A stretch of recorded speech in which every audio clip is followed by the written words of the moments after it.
Welcome to our panel today. I'm very happy to be here with this fantastic conference, and I'm also happy to moderate this panel. And for the start, I'm just thinking, we heard in this introduction that our region, when we speak about Southeast European region, get a lot of opportunities. So maybe to start with Christian, what are the opportunities and challenges in this highly segmented market? What is, in your opinion? Well, I look at the region a bit from a helicopter point of view or from outside. I have spent the past years in Russia, significant amount of time in Poland and in Germany now. And it's obvious that there's tons of challenges. Southeast Europe consists of many small markets, relatively low purchasing power. It's small ecosystems. It's not one ecosystem, it's small ecosystems. The founders that I see in the area here are very young founders. Most of them are first-time founders. That leads to a lot of, obviously, mistakes. I mean, most of the founders need to found 2, 3, 4 companies before they have a successful startup. I think an additional challenge is that there is currently still not enough venture capital in the market. I think there's also some legal work that needs to be done from the governments. And I was very happy this morning when I heard the Prime Minister saying that she's going to change something here, because you need to have the legal framework to facilitate venture capital in the markets. And last but not least, I think a challenge is the small population with a relatively low purchasing power. However, I don't want to discourage now. There's also tons of positive things I see. For many startups internationally, in Europe but also internationally, the backbone of the companies are actually in the area here. So the programmers are here, and that leads to an extremely high amount of talents that are here that can be used to then found own companies instead of working for companies that have been founded in Western Europe. I think this is extremely valuable. I think people here are used to think internationally because the local markets are so small that once you have done the proof of concept in one market, you need to immediately go internationally, which I think is very, very important and also has an impact on the mindset. And last but not least, I think what is also very good, if you just look at the cost of one programmer, a programmer in Serbia costs like 3 times less than in the United States. So it's relatively cheap to found a company and to start up a company in Southeast Europe compared to Western Europe or compared to the United States. And I think this brings a lot of potential with it. Thank you for this point of view. Maybe you can comment, because you come also from this, we can say, startups. Do you agree with him? So I totally agree with Christian and what he depicted as our entrepreneurial ecosystem. At the same time, I think that even though the B2C space here in Serbia and the Balkans and Southeast Europe is a little slower to emerge in terms, if you compare it to the B2B, which is, where the cash is. Traditionally. I think that that's actually exactly the opportunity in more of a longer term strategy, and we see a lot of actually entrepreneurs sort of prototyping and taking that space, especially women. And actually, I think it's a very interesting situation, because traditionally, one of the things that we as women are really, really good at, and where we bring a lot of value in society and in business, is actually convening spaces and connecting people and dots. And this is, I think, an amazing, actually, quality and value for the B2C.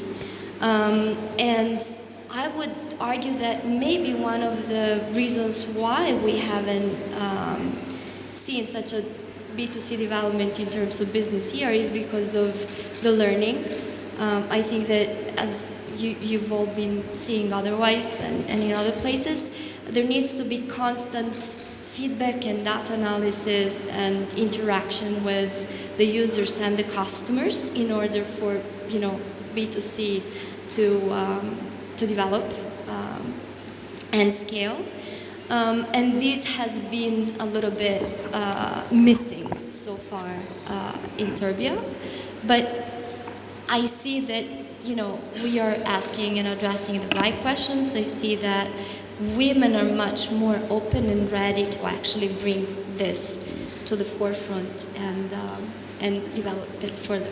I'm very happy to hear this from you. So we see that in Serbia, women are, you see in the focus that can go, but I have one man from Serbia here also, Srđan, and maybe it's great time to ask him, what are the critical factors when it comes to e-commerce? Is it logical infrastructure, broadband versus mobile, or payment solution? What you face in Serbia, like biggest critical factors? Yeah, my opinion is that broadband and these parts are pretty well covered. I think the legal framework, like Christian said, is one of the major issues that we have here, and also the payments in terms of payment solutions. For instance, until a couple of months, not to say year and something ago, we didn't have card on file, and this is a huge stopping point in developing of this part. Another critical part is, and when I've seen the government kind of change the legislation and pushing banks to lower the fees, where we have the largest fees among not EU, but even broader. This was also one of the key problems that we had in terms of investing into online payments, where we see a huge potential because the basket size in our business is by, let's say, 40-45% higher than on cash payments. So we didn't have any logical motivation to invest in this segment. But there have been a lot of changes in the past, let's say, year, comparing to the last 10 years since we have So we see development now. Yes, in the last year I see development on this stage, and I've been in a lot of e-commerce conferences during these 5-10 years, how long I'm in this type of businesses, and nothing has changed in a long period of time. Finally, we see some changes, and as of next year, I'm very confident that we will have also this part to develop, but there is also a part where we have also talked with a lot of our partners who do e-commerce in different types of businesses, where we want to together promote online payments and kind of communicate the secure part of the online payment, because I think this is also one of the issues where our users have problems. And another thing is the easy part of the online payments, because we see when we have campaigns 1 month or 2 months with benefits that we give to the users partnered by MasterCard or Visa or whoever our partner is, we see a huge rise in usage of online payments, and then we see a fall immediately. So the curve goes like this, and this is something that we So you see that the market is need Yes. support to get out of fear and start use online payments. Plus, we see the market is reacting. A lot of people order from international websites, so Amazon and all these other platforms from out of Serbia. They're very well used. Booking also, I think someone mentioned. So people use everything, but not as much locally. Yes, tell me, maybe the people don't know, is it allowed now to use PayPal to pay on your platform, or PayPal, I think, what is the situation with this some kind of not PayPal regular is money? Not used in Serbia. It is used, I think, for payments, but there is some problem in terms of legislation how you cannot use it to transfer money between legal entities or something like that. Do you see any development of that? Well, I don't see PayPal as a major issue in Serbia. I think it's more. We already have huge brands, global brands who are working, and I don't see PayPal as it's just one of the payment options. We have the two biggest ones who cover like 95% of the market, or even more, if we can call it like that. And we have problems with online payments. So I think it's a mix of two things. One is legislation and lowering down the fees towards us as companies, and the other one is communicating a positive campaign where we are already talking with a couple of other e-commerce platforms to do so. Great, great. It's very important to speak also on this conference about that. So we have a potential for growth, and I hope that next year on DLD conference we will see much percentage more on online payments. Great. Let me get back to Christian, and I want to ask you which business models have a high chance of succeeding. You see a lot of business models. We need help here. We have potential. Give us some tips and tricks, please. That's like, hello? Yeah. That's like the $1 in a billion question, right? If I knew that, I would not be sitting here probably. But in terms of business models, I think, I mean, there's two ways how you can look at business models.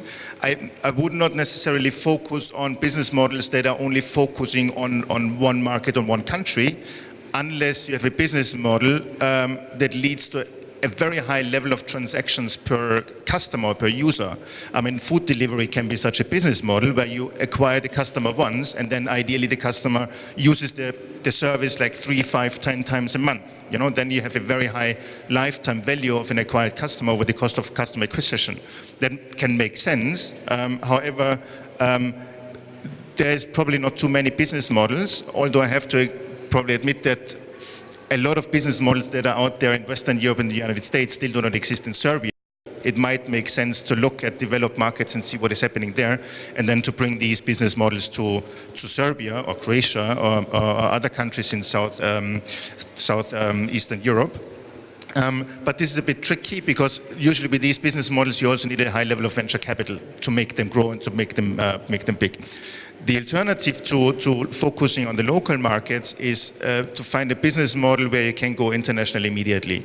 And there is, I probably see two things. There's either consumer-led marketplaces that could be interesting because you can found them in small markets, test it on the grounds, and then internationalize it immediately. This could be one solution. The other one is, and we heard it a couple of times today as well, is SaaS companies, gaming industry, software companies, where you're not necessarily limited or focused on the local market, but can go international immediately. These two types of business models I would focus on. But one additional point, probably more important than the business model, is actually the environment you find yourself in. I think the business model comes second to the team, to the ecosystem, to the mentors, to the shareholder structure that you have. And I would, if I was doing a startup in Belgrade, I probably would look on what is happening internationally and then try to, from the very first day, attract international investors to help me raise and build the company, and to get knowledge from outside Serbia into the country, and then to make use of the cheap labor, of the expertise and program that is in here, and then get the knowledge from outside through mentors, and then build something that is more international than national. Great, thank you. I hope that we get some notes and that we will succeed there. Gaia, how is the ecosystem developing for founders into B2C space? What are the market dynamics? Where is the money going? What you see, in which regions B2C models are money going? So actually building on what Christian was saying, this is a little bit early to talk about business models as such, because that entails that you already have clear revenue streams and ways of making money, which I don't see happening so, in a mainstream way here, except for a few great examples. But where the money goes, you first have to follow the users and the customers, right? And so that's where the money goes. And a lot of the money at this stage goes into discovering who they are, what they like, their habits, into customer acquisition, into user acquisition. So this is very much at the early stage where the money goes, for you to be able to then trace the path and understand at which point they are actually ready to buy. and what and how. So exactly this is the space we're in, and I think that that's maybe one of the advantages, and I think you were, Sergio, maybe saying this, that here the cost and is a bit reduced in terms of, there's a discount, right, in those terms, in terms of testing the market, testing the customers, and so on and so forth. On the other hand, you see that user and customer behavior in this region is different from other markets and destinations. So you need to take that in consideration when you do that plan. And definitely, this market per se is not big enough. So by default, when you think about the business development, you have to have already in mind that you're addressing larger markets, and how you get there is exactly with a very careful focus on what the international markets and mentors and investors look at, and why they see a potential here, and they surely do. And we did have angel investors last week at the Impa Hub from the Silicon Valley and from New York and from London, and they were very, very, very interested, and we actually succeeded into having the consensus on 2 startups, one of which, well, both are women-led, and one of which is actually into the B2C space. So there is a big potential. It needs to be built, and I think that at this stage, of course, we are investing into the potential, into the teams, into how the team can learn faster, better, and in an accelerated way. Thank you. I'm happy that investments are coming every day to Serbia. A question for Srđan is also, from your opinion, does Serbia have an advantage over EU countries when it comes to talent or creativity of the founders? It's a tough question because I don't know the EU numbers or our numbers, but my gut feeling and my feeling based on friends who I have who have succeeded internationally, not only EU but internationally, I see that we have a huge talent, but we have a system here that is kind of slowing it down and not making it easy for people to expand. In one way. In another way, unfortunately, we have become, in some sense, when we talk about digital technologies, we could only be some kind of a testing market just because of the size of our market and the purchasing power in most segments. There are segments in the market which are growing more than the average, and in some segments we are doing better. For instance, we in our group, in the Delivery Hero group, who operates in over 45 countries worldwide, we are amongst the top when you see growth in year over year, which is kind of a great result for us, and we're very proud to be there in the top. And a couple of segments are inside the group doing very well, one among top 3, or in some positions even 1. But I feel that there's a huge energy from young people, and I just think that we should, for instance, I saw the lady promote some physical institute, and things like this is something that I would support, and I think we really need to open up this segment. It will eventually come. Unfortunately, legislation is such that it cannot come quickly, but the market is pushing it itself. So I feel that in a long period, on the long run, we can switch this and use it to our advantage. But the people in the government just have to understand that this is something that just can explode at one point. Unfortunately, for now, for the most of them, we're a testing zone, and I've seen tons of ideas, and I've connected a lot of people to angel investors and with their ideas, but there just doesn't seem enough of them to invest in our country and to try any of these products here, where it's more of a testing phase. Okay, you do it, you develop it. For here, we test it on a small amount, and then we go to Eastern Europe or to Western Europe and all these markets, and if it works there in these steps, then it's fine. But unfortunately for us, this is the stage we're in, but I feel that there's a very good, we have very talented people and a lot of people who have been successful not only in Serbia, not only in the region, but worldwide. So this is our capacity for today. I agree, but I see that you see the future. We must be honest. We see Prime Minister was here today on this conference, so I think this is great support for this sector. What are your opinion about totally. this support? We see that something is happening in this country. We must be honest that we see that development, especially to IT. I agree, and some of the, as I said, in the past 10 years in e-commerce segment, there have been no movements whatsoever. And there have been, every single year, there's an e-commerce conference, and all the same people come, and everybody's like, yeah, we're going to change next year. And to be honest, last 3 years, they stopped even going there. They invite me every time. I just ask them once, what's the point? So we're debating something, and nobody's doing anything. And this has been ongoing since 2008. And finally, last year was the year where I saw some changes happening, where we had a couple of strong debates with banks and e-commerce and payment solution platforms coming into the market and shaking it up a bit. And now that I feel that there's a change going on when in some point the legislative part had to come in and say.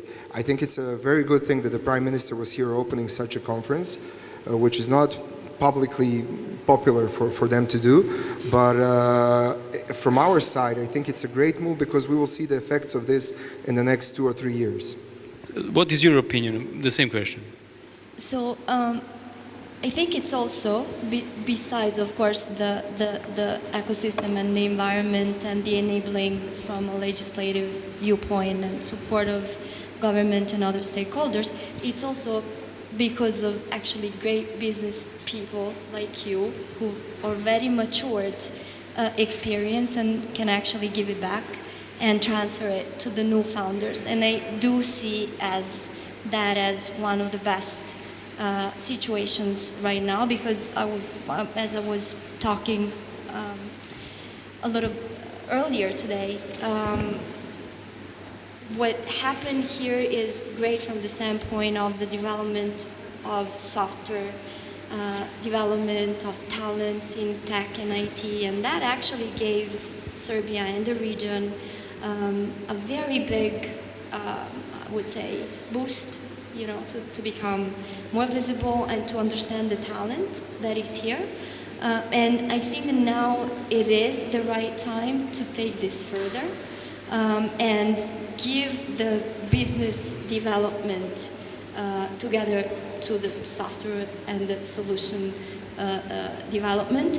And these two things together are definitely in terms of venture building, definitely in terms of bringing, founders together with the teams of scientists and technologists. And this is what's going to boost even more the situation, and I see it in a positive way. This is what really we stand for. Great. Thank you for your talk. And the last question for you, Christian, maybe you can comment also on this. And I want also to ask you what you would like to see in the next year on this conference, because you can see in the future what kind of projects from Serbia you would like, you would love to see. Let me first make one comment to what you said in terms of that business features are tested in Serbia, and if they go well, they are rolled out. I think this can be treated as a feature and not necessarily as a bug. I mean, being the crash test dummy for new business features, I think is a fantastic thing, because it incorporates like the lean startup idea, and if you are the one who gets to know first if something works out or not, that's actually a feature and not a bug. So I think this is very, very good news, and a lot of good things can come out of it. So this is one comment I wanted to make. The second thing, and that's probably also then the answer to your question, is historically Central Eastern Europe has not been known for entrepreneurship. So if you look at the numbers and you compare it to the United States, in the United States there's about 70 out of 1,000 inhabitants are entrepreneurs. So that can be good or bad, but it's like 70 out of 1,000. In Central Eastern Europe, that's about 15, so 1/5. So it's like 4 or 5 times less than in the United States. And I think this is like because of historical reasons, but this is also, and now coming back to the legislation, this is also an issue that needs to be handled and solved by the governments to facilitate entrepreneurship. And coming to your question, I think when we come back next year to DLD Belgrade, what I would like to see is a lot more founders and a lot more success stories from local founders who are not like me coming from outside, being on the panel, or you representing Delivery Hero, or someone from Impact Hub, but some success stories of people who really founded a company like Nordeus, for example. But this has been one example. We want to see like 2, 3, 4, 5 examples. And I think this will help create the ecosystem, and founders motivate others to found companies as well. And I think this would be something very fantastic to see. Great. Thank you very much for participating in this panel. Our time is running out. Maybe we can open just some quick questions if some from the audience have. If nobody, then I will say thank you to all of you, and we will continue with our conference. Thank you.